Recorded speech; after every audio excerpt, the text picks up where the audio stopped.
our guest speaker, Madam Mary Grace P. Carino. Thank you so much, ma'am. Please be seated. Of course, we would like to acknowledge the presence of our school principal, Madam Noemi O. Villegas. A round of applause, please. So at this point, let us be inspired by our school principal, Madam Noemi O. Villegas, for her message. Let us give her a resounding applause.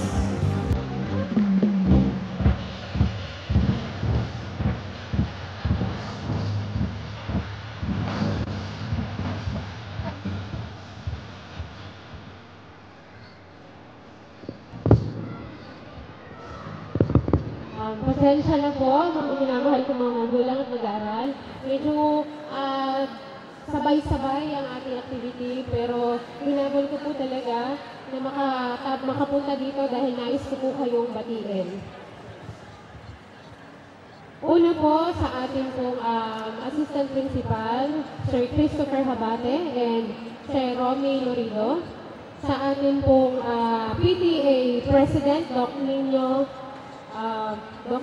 and of course, ang ating pong guest para sa araw na ito, Ma'am Mary Grace P. Carino, Municipal Administrator po ng San Isidro. Sa ating pong mga subject group heads, nakasama po natin ngayon, Sir Chershon Caburian, subject group head po ng ABM, Ma'am Mel De Mercado, subject group head ng TVL, and nandiyan po ba si Ma'am Hani? Ma'am Hanilet Cordero, subject group head po ng Arts and Design. And of course, syempre sa mga mag-aaral na kasama natin ngayon na pararangalan at lalo higit sa mga magulang na alam kong super proud sa umagang ito. Magandang araw po sa ating lahat. Ang akin pong malugod at taus-pusong pagbati sa mga mag-aaral ng baitang 11 na nagkamit ng karangalan ngayon. At syempre, lalo higit po ang aking marugdog na pagbati sa mga magulang na mga mag-aaral ng ito. Isang taong panaroan po ang matulin na lumipas. Maraming araw dito na halos hindi ninyo alam kung ano ang inyong uunahin. Sa dami ng assignments, projects, term papers, research papers, performances, at iba pang gawain na may kinalaman sa inyong mga asignadura. Minsan sumasabay pa ang inyong mga personal na alalahanin at suliranin. Ngunit ngayon, masasabi ko na tunay kayong mandirigma. Mandirigma na kayang lumaban sa hamon ng buhay. Ang tema sa araw ng pagkilala sa taong ito ay henerasyon ng pagkakaisa, kaagapay sa bagong Pilipinas. Pagkakaisa na tunay nating namalas sa nakalipas na taong panuruan, kung paano nagkaisa sa adhikain ang mga guro, mga magulang at mga komunidad upang mapatuto at mapabuti kayong mga mag-aaral. Dahil kayo ang magiging kaagapay ng ating lipunan upang makamit ang bagong Pilipinas. Ang araw sanang ito ay maging hudyat upang mas pagbutihan ninyong panglalo ang inyong pag-aaral. Ang bawat medalya, sana na inyong tatanggapin ngayon ay magsilbing gabay sa maalam nitong damdamin upang ipagpatuloy pa ang pagkamit ng tagumpay tungo sa pinakamataas na karangalan. Dahil alam ko, sa kaibuturan ng inyong mga puso, nais ninyong ialay ito sa inyong butihing mga magulang.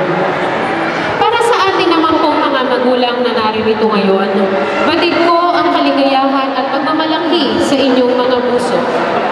Dahil maliit lamang po ang porsyento ng mga mag-aaral na nakakuha ng mga parangal. At sa araw na ito, kasama po kayo doon.